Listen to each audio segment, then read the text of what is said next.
new and improved background.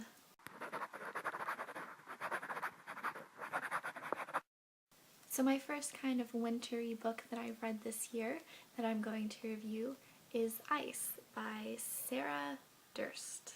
This is the book that I previously picked up from the library, and I didn't have any expectations going into it because I had never heard of it.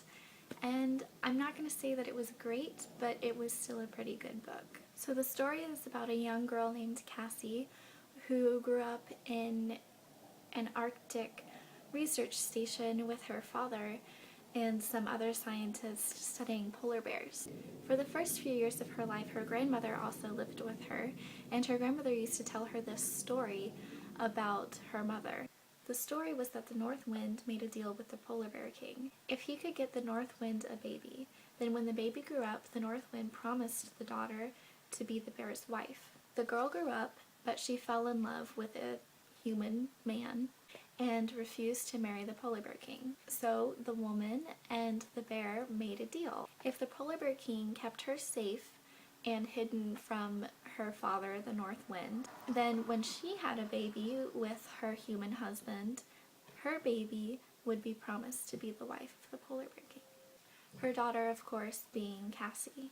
So they lived happily for a while, but then one of the other winds, one of her uncles, like the South Wind and the East Wind and the West Wind are all considered her uncles.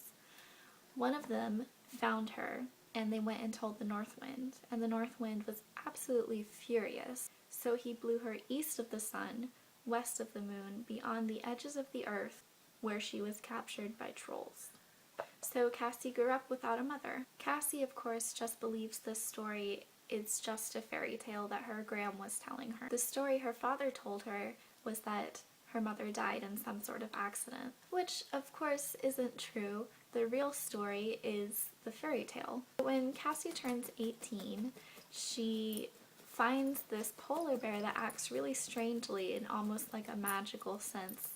And as you can guess, that's the polar bear king, and that's where the story takes off, and it just tells about the relationship between her and the polar bear king and the relationship between her and her parent. It ends up being very much like Beauty and the Beast, especially in the beginning. There are a lot of similarities between the two stories.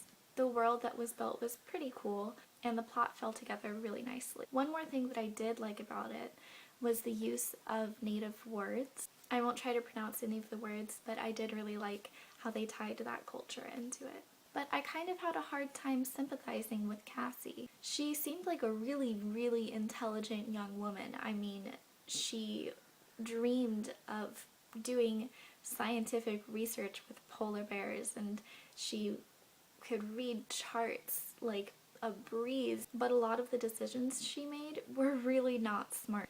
Maybe I'm being a little harsh, but she was really impulsive and self-centered and incredibly stubborn to the point of single-mindedness. I really wanted to like her because she had moments where she was compassionate and had a bit of insight, especially towards the end.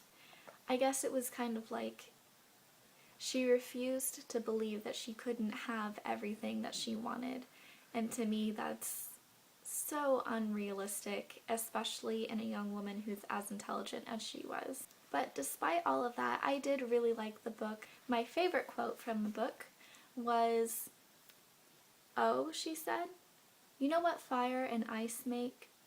He looked at her with those inscrutable bear eyes. "Tell me." "Lukewarm water." Burn! I also really liked the dedication, which said, "I will go east of the sun and west of the moon for you," which was a running theme in the whole book. So all in all, it was a pretty good book. Again, I don't think it was fantastic, but if you come across it, it might be worth checking out, especially if you're into fairy tales. Which, if you are, let me know what your favorite fairy tale is. Thanks for stopping by. See ya!